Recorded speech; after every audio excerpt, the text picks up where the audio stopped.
السلام عليكم، تعالوا بينا يلا نعمل مع بعض تتبيلة حلوة قوي للفراخ المشوية. هتعتمديها على طول حرفيا، هتقولي ان دي احلى وصفة تتبيلة فراخ عملتيها في حياتك. معايا هنا معلقتين كبار من الصوص الباربيكيو، وحوالي ربع كوباية كده من الصويا صوص، وكمان حوالي 3 4 معالق من الزيت.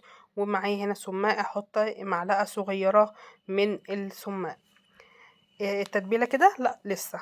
تمام، هنا حطينا زي ما انتم شايفين كده الصوصات مع السماق، وبحط هنا نص ليمونه بعصرها بالشكل ده، هتديني طعم حلو قوي للفراخ.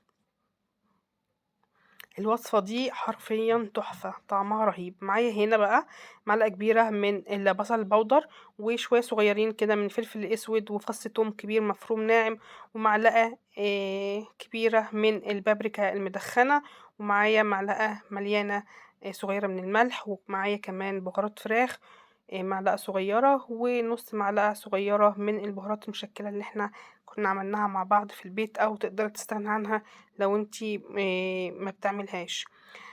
تمام كده، زي ما انتم شايفين التوابل بتاعتنا سهلة وبسيطة، والتتبيلة كمان تحفة، يعني رهيبة بجد. هتخلي الفراخ طعمها حلو قوي، لا بصل ولا فلفل بقى ولا طماطم ولا كل الكلام اللي انتوا عارفينه ده.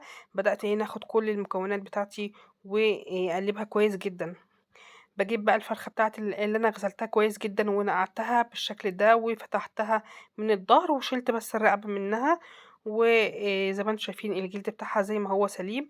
بدأت هنا أخلي الجلد من اللحم عشان أنا هاتبِّل الفراخ كمان من جوّه ومن برّه، يعني هاتبِّل الجلد بتاع الفراخ وهاتبِّل اللحم بتاع الفراخ من جوّه.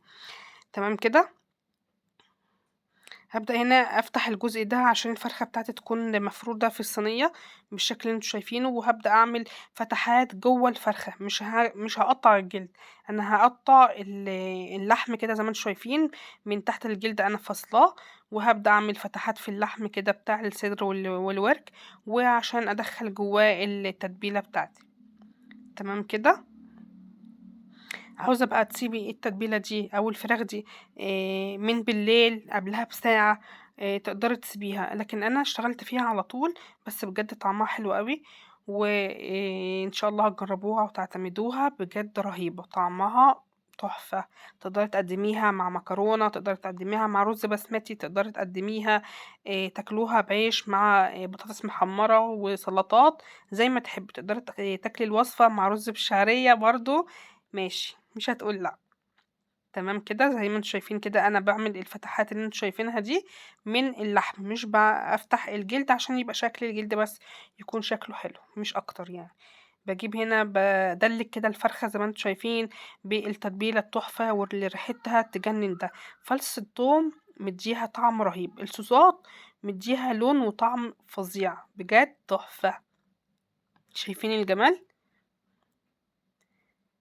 هي دي الفراخ اللي إحنا نعملها في البيت، بجد يعني رهيبة. أنا مش باقول كلام وخلاص، بس أنتِ إن شاء الله لمّا هتجربيها هتقولي لي يا أميرة إن فعلًا الوصفة تحفة، تحفة، تحفة يعني. عاوزة بقى تحطي فيها فحم بنكهة الفحم تمام، مش حابة خلاص. تقدري كمان تقدميها مع رز ريزو. الرز ريزو طبعًا إحنا بنعمله من الرز المصري، يعني تقدري تعمليها برضه مش مكلفة خالص. تمام كده، شايفين اللون الفرخة أصلًا عامل إزاي، شايفين الجمال، البابريكا المدخنة برضه بتاخدها في حتة تانية. أنا بُصّوا الميكس بتاع التوابل مع الصوصات ده رهيب. بُصّوا هنا بقى أنا جبت هنا بصلتين كبار، قطعتهم جوليان أو جوانح بالشكل اللي أنتم شايفينه ده، وهاحط بقى إيه التتبيلة كده على الفراخ، وطبعًا التتبيلة دي هتنزل على البصل. البصل بقى هيديها طعم حلو أوي برضه، وهيتكرمل معانا وهندخلها الفرن. هنا باحط شوية من المَيّة المغلية، وأنا أدخّل الفرخة مش هاغطّيها، هادخّلها على درجة حرارة عالية، لإن الفراخ طبعًا بتستوي بسرعة. حابة إن أنتِ تغطّيها عشان ما تاخدش لون زي ما تحبّي. أنا هنا دخّلتها زي ما أنتم شايفين كده، حطيت حوالي كوباية من المَيّة المغلية، وباقول لكم إن أنا هادخّلها الفرن على درجة حرارة 260. يعني مش هاحطها في الشبكة في النُص لأ، هانزّل الشبكة شوية. زي ما أنتم شايفين كده لونها تحفة، ريحتها بقى ما أقولكوش، قلبة البيت، بجد طعمها رهيب. زي ما قُلت لكم كده أنا بصراحة كنت عايزة آكلها كلّها لوحدي. شايفين بقى هنشوف مع بعض كده الفراخ القمر دي طلعت عاملة ازاي. من زي ما انتم شايفين لونها تحفة، من جوه بقى اللحم بتاعها دايب وزي السكر بجد، وكمان ابيض زي الفل. شايفين؟ هنشوفها كده مع بعض. الفرخة دايبة خالص وطعمها بجد رهيب. ان شاء الله هتجربوا الوصفة وتعتمدوها على طول. ما تنسونيش في اللايك والشير علشان يرفع الفيديو، وكمان تدعموني وانزل لكم بوصفات بجد تحفة اختراع يا كوتش زي ما بيقولوا. بجد حلو قوي. شايفين؟ يعني الفرخة دايبة زي ما انتم شايفين اهيت. جربوها ان شاء الله، وما تنسونيش في اللايك والشير والسبسكرايب للقناة. قناتي باسم أميرة أبو زيد بالعربي، وعلى البيج بتاعي أميرة أبو زيد عربي وإنجليش. وأشوفكم على خير في وصفة جديدة، وما تنسونيش في اللايك زي ما قلت لكم عشان ده دعم ليا وبيرفع الفيديو عشان غيركم يستفاد. باي باي.